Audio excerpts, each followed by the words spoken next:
Hello and welcome to the first episode of the Musha Shugyo show interview series. My name is Dr. Joe Johnson. I'll be one of the two hosts for the show.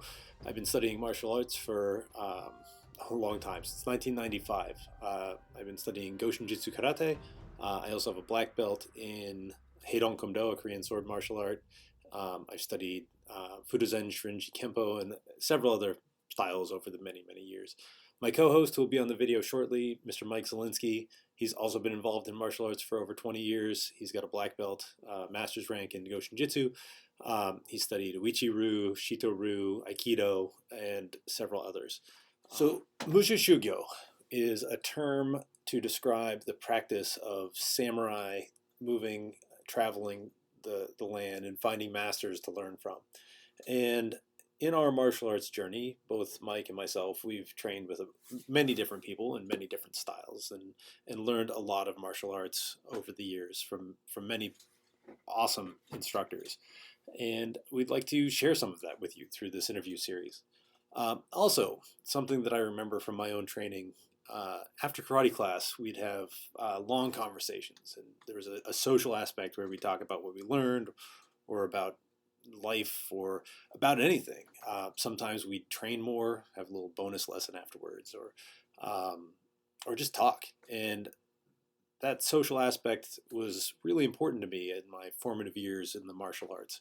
And we hope to capture some of that in this interview series. Our first subject, our first interviewee, is Master Jose Otero. He was my first karate instructor and also Mike's first karate instructor, and it seemed like a great place to start. He's an outstanding martial artist with master rank in Goshin Jutsu, obviously, but also Golden Gloves boxing. He studies jiu-jitsu. He is a wealth of knowledge, so it seemed like a great place to start. Thank you for joining us. We hope you enjoy the episode, and let's get to it. Already in progress. But yeah, the vision is to capture the essence of that after karate class sort of debrief time where we talk about the stuff that either directly or tangentially related to our martial arts experience. Yeah. With people whose opinion we respect. So of course we start with you, right? Like, that's like a catch. Thank you. When it comes to, that's not just flattery though. It's like, it's true. My martial arts experience started with you, and Mike had a little experience beforehand, but even so, the bulk of his experience started with you. So Yeah. seemed appropriate. Yeah. I think my experience before was just like a few months at Jim Locke school. In the corner. That's what I remember from that. Well, you did some training up at Barron, didn't you, with one of those old black belts or something? No, I knew one of the guys that did train with him, and I just never really took to his attitude and his kind of demeanor towards everything, and it was kind of a turnoff. And I think, yeah, that would have been like maybe 6 months before I met Joe and started coming to your class. I never met the man. I just have ideas about it because I've been around a lot of different martial artists over the years. So I can picture exactly the tone and everything else. I remember him speaking about it almost militantly, almost like Cobra Kai, right? Sure. Like, Well, that was Graves, right? And yeah, he was an ex-Marine, I think. And Yep. Yeah, that was him. Well, you know, So oh, go ahead. maybe Sorry. I'll just jump in. Because I saw some of the questions that you guys were thinking about, kind of guiding this, but I'll just kind of say something that I was thinking about. Is just I mean, the history of martial arts in the United States. I mean, you have to. I mean, we're seeing some of it now. If you guys remember when the first UFC happened, and then everybody decides Brazilian Jiu-Jitsu and this no holds barred fighting and Vale Tudo, this kind of thing came about. And if you're paying attention to the, I'm kind of tied into it a little bit here in Utah because more West Coast, so there's a lot more Brazilian Jiu-Jitsu schools and black belts, and then related to MMA and things like this. But karate went through the same kind of development here in the United States. So, karate, gets here maybe in the late 50s and then into the 60s. But it's just like jiu-jitsu, where there's a karate guy over in this state, or, it's all spread out. To have a black belt was very rare. To see somebody who was a master rank was rare. And so karate also becomes developed in the United States because some of the first people who came, sure, they might have earned a black belt in karate, overseas, but they were a 1-year black belt or a 2-year black belt. I mean, they so they were still developing themselves. So what do? They come to the United States or come home. They open up a dojo. They start teaching. It's for tough guys. It's for the military. It's for people who want to fight. And so, that happens, and that continues through the 60s and 70s. And then as we get into the 80s, though, I mean, there were always kids involved in karate, but you remember just how impactful the Karate Kid was. The Karate Kid suddenly said karate wasn't just for people who wanted to fight; it could actually be for kids, and it brought in the idea of self-development. So I mean, so for me, I start probably in 82 or something like that, maybe 83, something like this, and so the people that I'm around and I'm learning from, they're all from that previous era. They're from the tough guy era. And so part of that tough guy era was, is from an era of just bashing other schools, other styles. I mean, it was part of, we're tougher and better than you. And so that kind of attitude continued and continued into when you guys started into the 90s in certain segments. I mean, and it's still around, of course. But also what came about was, oh, well, if I want this martial arts school to be successful as a business, to stay open, I can't beat up the little kids like I beat up the grown adults. And even the grown adults, there's a whole variety of grown adults. Not all of them want to leave class with a black eye every night. Some of them would just like to get in shape and learn something to protect themselves. And so anyway, you see this whole thing kind of unfolding. I mentioned that too because I had kind of a similar conversation with my current jiu-jitsu instructor, because he was from the old school kind of MMA, like he's from Brazil, and then he moved to Japan and he was working as a translator a lot of times for those, like the pride fights for Rickson Gracie and things like this. So he had this old school MMA background and fighting experience. He now has this big school in Ogden, Utah. He has kids that he's teaching, and he's around my age, but I think he's a few years younger. And so I was just talking to him about this idea of, yeah, you can't, I don't know, you can decide, but the idea that all of your black belts are going to be killers and they're all going to get into the octagon, that's gone away. You have to expand your view of your martial art. You'll have your killers, and then you'll have just people that are your good black belts who, because you can't what are you going to deny martial arts to somebody because they reached a certain age, or because they have a certain injury, or, because they're too young or too old. I mean, you could, but that doesn't seem like it's really a good thing. And he works well with the kids, but he does give me a view of myself and how I used to talk to you guys, and I was like, oh yeah, I used to sound just like that. I've gotten soft over the years. My dad told me at some point in the interview I had to ask you about making us do jumping jacks until our feet blistered and left skin all over. Yeah, well, that started with Joaquin. So when I mean, you guys know the story a little bit, but yeah, so Joaquin, when I was a kid, I mean, we started this, I think I was in my teens when we started this. He somehow got it in his mind about doing, 1,000 jumping jacks. And so, so we started doing 1,000 jumping jacks, and we did 1,000 jumping jacks every class. we got to the point where we could do 1,000 jumping jacks in about 15 minutes. So but the main benefit of that is just the mental conditioning, that repetition. We need it more than ever, because our attention spans are getting shorter with all of our social media and everything. And I can see it in myself, even though I should know better, because I'm not a millennial. I didn't grow up with all this technology, but then I see it in myself. I'm like, why can't I just sit and just concentrate, or sit and be bored? So, Yeah. well, you're raising a kid. I've noticed. I got to be entertained at all times. I have my phone. I have to be, whatever.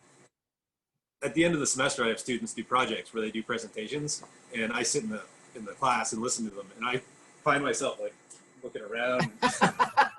It's awful. They're only like 5 minutes long. So, Jose, how did you meet Joaquin? Well, I was a kid. On 3rd and Sassafras Street in Erie, Pennsylvania. So now that block is pretty much all Gannon kind of housing and things. But that used to just be a regular neighborhood. At some point, they built that Gannon Recreation Center on, back behind that area, like on 4th Street or something, or 2nd Street probably. But anyway, just one day, it was a summer.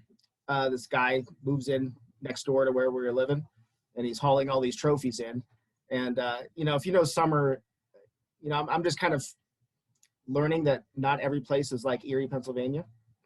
And so in good ways and in bad ways, but for people who aren't from a city like this, when you live in one of these neighborhoods in the summer where, I don't know, people are broke and everything, everybody's outside and everybody's on their porches. And so this guy's moving in that everybody sees, right? But he's moving all these trophies in. And so I knew the kids that lived in the apartment. He was living downstairs and they were living upstairs, and they found out he was a karate black belt, this and that. But I was the only kid who actually got brave enough one day to go over there and knock on the door and ask him if I could learn karate. And I had a paper route at the time, so I could pay for it, and it was $15 a month. And he was just starting his own school. He was from black belt from Imperial Martial Arts, and then so that's how it all started. We used to train down in a space at Gannon University. He was a student at the time, and he cleaned this probably as part of a work study or something. He cleaned this like kind of like basement kind of. It must have been some sort of kind of like recreation kind of eating area kind of thing. Mm-hmm. And so we used to train down there at nights. And then when I went to Gannon, years later to get my master's degree, I always wondered where that place was. And then it just so happened that one of my professors did a little concert kind of thing. And it was in that place. It was so surreal to be back in that place, whatever it was, 20 something years later, Yeah. Imperial Martial Arts, is that in the Goshin system? I'm not familiar with that. I don't know this part of the story. Yeah. Imperial Martial Arts, Ralph Profilio ran Imperial, and I don't know everything about Imperial Martial Arts, but there was a time where I think Ralph Profilio had the biggest karate school in Erie. And a lot of people came through Imperial, or at least from what I can see, they did the Imperial method, right? So if you look at how different people do the Goshin Jutsu Kata in different ways, there's an Imperial version. That's the version that Jim Locke does. That's the version that John Barton does. So they come from that Imperial kind of background. That's that sect of Goshin Jutsu Karate. And then so he was still active when I was a kid. I actually bought a gi from him, a karate gi from him when I was a kid. And I remember he speaking of how people are all weird, like we find a place that says they sell martial arts equipment. My stepfather takes me to the place. We go, we say, yeah, I want to buy a karate gi. And then he's just looking at me weird and everything else. the reason being, of course, I didn't understand. I'm just a kid, but the reason being is because he doesn't know where I'm training. You know, and of course, martial arts community in Erie, Pennsylvania is small, and I'm buying a karate gi, and he's just like, and so, but that's how I really know of him. But that's where Joaquin started, and he got his 3rd-degree black belt there, and then a lot of other people I think were connected. And then at some point, Porfirio moves and down to Florida or something. I think Mike said that he found out that he died at some point, and the story. Find out. That's what it sounded like. What's that? That's what it sounded like in the Carolinas somewhere. The story I heard, I think this is correct to attribute to him. Is the story I heard, I think, is that someone almost died in a black belt test that he was giving, and that's what shut everything down and why he moved. Oh wow. You have to check with some other people who are probably more, a little older back then and really know the story, but I think that's what might have shut things down. And so when I'm coming up in the martial arts, Jim Locke and John Barton, King Cobra and Royal Karate, they were the ones that ran the tournaments and had the bigger schools, the bigger Goshin Jutsu schools. Jose, what do you know about the history of Goshin Jutsu? And I know there's been some controversy in the past. You can always edit this part out too. Yeah, well, I mean, that's it's always been kind of, somewhat of a mystery, and then also the stories that have gotten created and perpetuated by different people. And I asked Mr. Capella about that because Capella was either Grandmaster Durant's first black belt or one of his first black belts, I think. And so Capella starts with Durant. You'd have to interview Capella. He starts with him in the 60s. My theory, this is my theory about it, just from the various voices that I've heard and just even looking at the style itself, is that Durant at some point probably got some sort of Q ranking in karate from somebody, right? So through the same way I'm comparing it to the development of Brazilian Jiu-Jitsu. It would be the equivalent of, someone got a blue belt or a purple belt in Brazilian Jiu-Jitsu. And then he essentially just keeps, he starts doing his own thing, and he starts to, and then eventually probably promotes himself up to black belt and starts teaching people. I think part of that development, he obviously has it's karate. And then of course, he did some training with Willem Reeders, and I think that's why you see this Chinese influence, the Kun Tao influence in some of the techniques that we do. You could see that that our style in the kata, while it doesn't do the movements like a Shorin-ryu or Shotokan karate stylist would do it, even though it's the same move, right? Like the, what do they call it in Chinese? Like a lap sao or something like this, right? That movement is in, Kung Fu Dai and things like this. But you see the karate people, they just do it like this, right? But we have this kind of, more, fluid motion that I think comes from that Kung Fu influence. So my guess is that, Durant got some karate training, started just training on his own, probably working with other people, training on their own.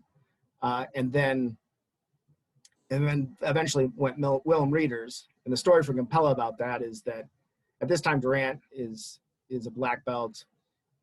He and Artis Simmons was a big karate fighter, in that era. They hear about this guy up in Jamestown, New York, that's supposed to be a kung fu master. And so they all, I guess, get in the car and go up there to challenge him and prove him that he's not a kung fu master. And I guess they go up there and he throws them all around. And so they all become his students, and they all start training with him. But I think, so there's that connection to the Lushang Kung Fu people. So So anyway, yeah, I think that's how it went. And I could kind of see it, because even when in the early 90s, when Brazilian Jiu-Jitsu starts, we were doing some of that in the dojo. I was doing it like with my friends, and that happened because, one of my friends was doing Jeet Kune Do with a guy downtown, and that guy was from California, and he had done some training with the Gracies. He wasn't a black belt, but he knew positions and some submissions. So we would just learn those, and we just practice those, and we get the old VHS tapes and try to, learn techniques that way. And so my kind of my theory is that Durant just did the same kind of thing, Yeah, which I think anyone who's interested in martial arts, they always end up seeking people out, right? And it sounds like he was trying to do that, but at that time, maybe not a lot of people were around, right? Information wasn't as easily accessible. It's harder to find people coming back from Okinawa or Japan to train with. Well, one of the things, I mean, there's a lot of American styles of karate and martial arts. One thing that's just interesting about Durant and what he did is I think some of it probably came from the fact that he realized, I mean, by all accounts, he was a tough guy and he was a good fighter. I talked to Scott Mullins about this. Scott was out here some years ago, for work, and we were going out to lunch. And so I never really met Grandmaster Durant. I only saw him right before he died at a tournament. He was in a wheelchair at this time. But Durant was present for Scott's either second or third degree black belt test. And so I was just asking him, I said, because I like to be honest. I'm not in karate to hero worship or put anybody on a pedestal. People don't need to be little mini gods or or have some sort of martial arts superpowers, because I just care about my development. It's one of the reasons I never left Goshin Jutsu. If I only cared about tradition and lineage, then I would leave. And some people have, but I haven't, because I'm just better than those people. It's a little arrogant, but I'm just like, why would I go and leave my style to go to a style of people that I don't think are better than me? I only train with people who I think are better than me and can make me better. So, but anyway, so I was asking Scott, I said, so could Durant really fight? I was just, because people die and people get all these legends made about them. And he said, oh yeah. And so I don't know how old Durant would have been at this stage, because he would have been older. He says, so he was testing, and he says, Durant gets out on the floor, up above the police station, Union City, and he says, all right, come on out here, and so Durant spars with him, and he says he only used nukite. He just used his finger strikes. And so he said, so Scott said every time he'd like throw a punch, he would hit him like like his arm. He's like, ah! It would stun his arm. And so he said, yeah, he says he could fight. He said he beat me up that whole time. He said just with his fingers. And he says after doing that for so long, he just says, all right, that's enough, Blondie. And he brushes him off.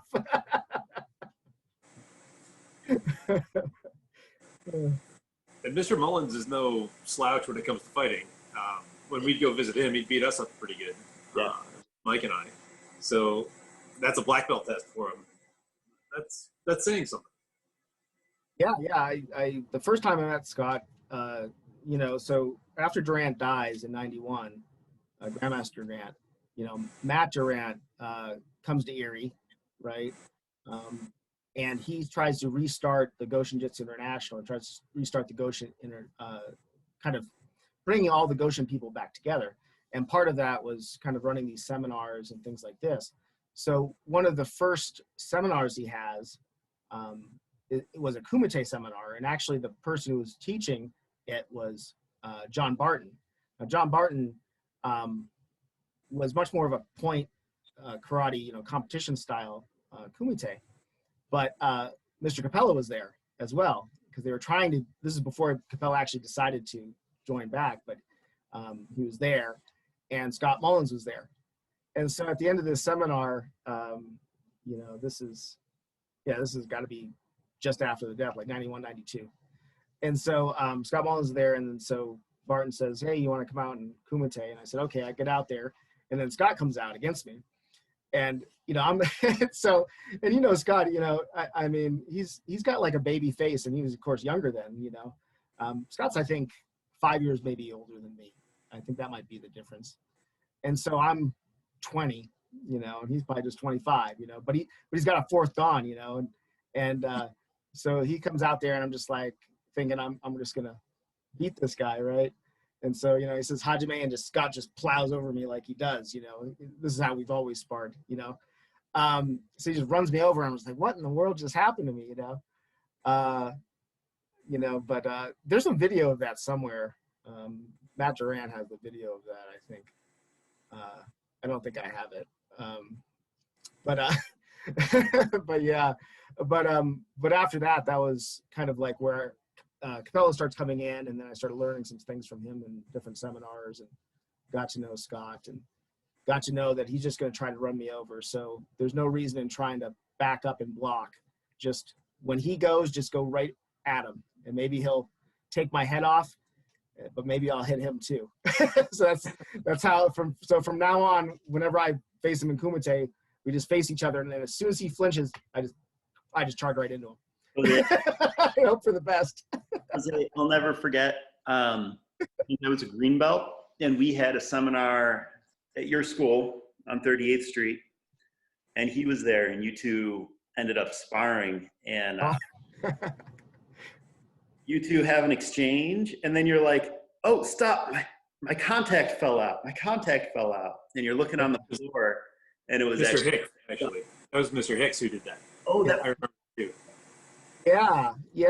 I have to explain that story too, because I talked to Capello after that, and he was like, I had to explain to him why I was so upset, because he found it bizarre that I was so upset about it. He's just like, I've never seen you get upset about getting hit, And but what had happened is just the week before, I was up at Jim Locke's with one of his black belts, Nat Allen, and he had a student in there, and she was sparring, and somebody got their finger in her eye, and her eye swelled way shut. And he took her to the hospital for it. Like, it just ballooned up and swelled shut.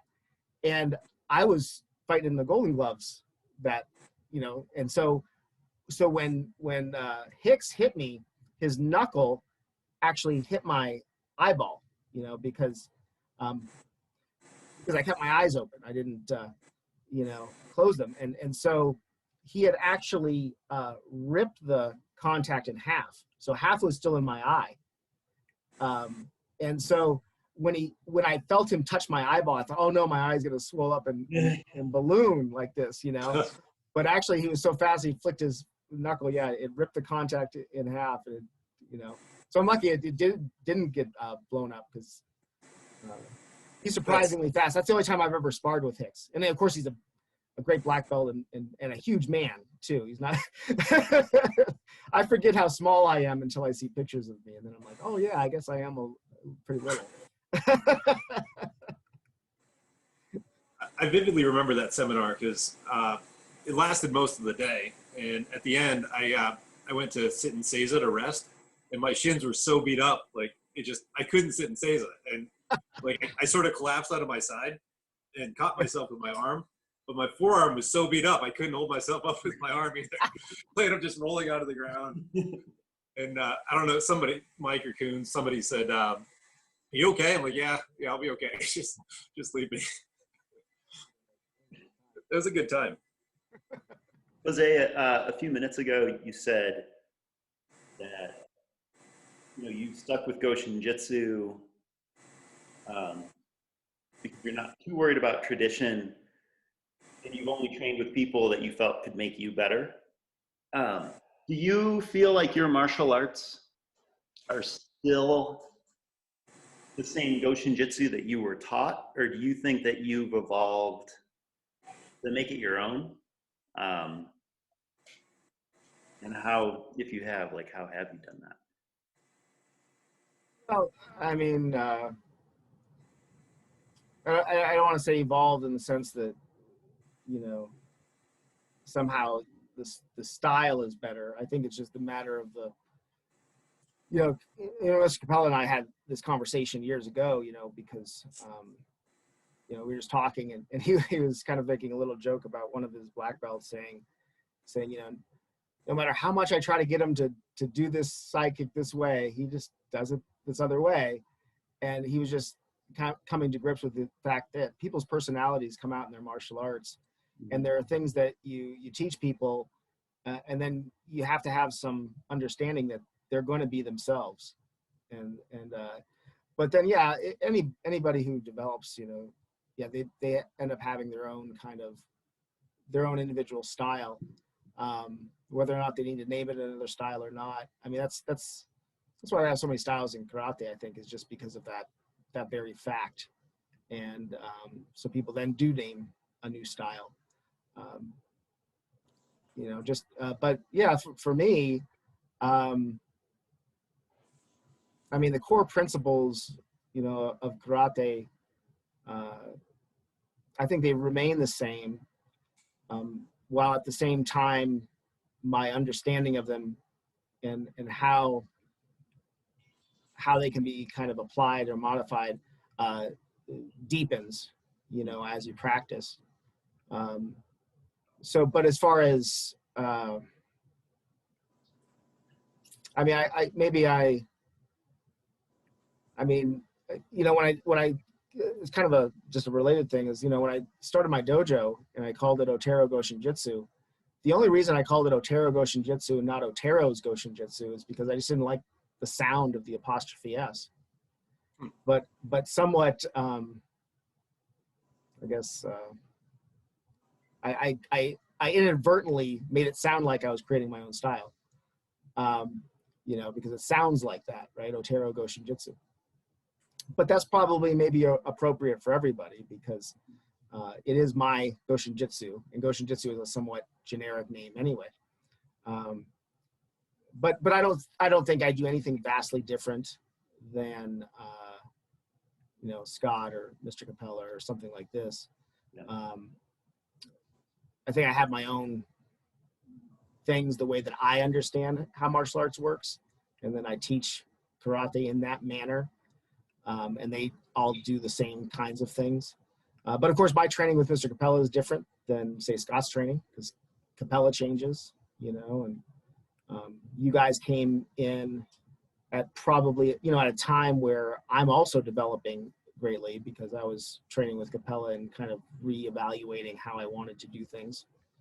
And I had the value of kind of having multiple instructors before Capella. So the thing that he told me was that he has had a lot of black belts over the years who have come to him and wanted to train with him. And, but I'm the only one who stayed. So I'm his only real transfer black belt in that sense. I would have to say he's probably a little wrong in that Rick Johnson would also be, but Rick Johnson stayed Shotokan. Mm-hmm. But I'm his only transfer black belt that came with a black belt and kept training and learning from him and then received black belt ranks from him. Nobody else did that. They either started with him or they came and then they just didn't want to do what he was doing because it was demanding. It was a lot of going back to feeling like a white belt again. And a lot of times people's egos can't handle it. But my, my ego, I guess, could, so, I don't know. Yeah. But I don't know if there's anything particular that I do that's different. I mean, I take from Joaquin, Joaquin was a big advocate of doing a lot of repetitions. That's why the jumping jack thing. He was an advocate of always training with the students. So I always, or for the most part, I always run warm-ups. I do the warm-ups with everybody. I still do that, you know, and you know, and I think just constantly, you know, trying to model and do those things, and also trying to personally get better, not just kind of suggesting that maybe you have it and then you're just teaching. I think that'd be the only things that I would say are specific to me. You've had students on the other side of things, so that's you as the student transferring in and sort of putting the ego aside to learn and to grow and develop. I know over the years you've had lots of students come to you from other schools that have maybe closed down or whatever the reason. Lots of reasons they've come in.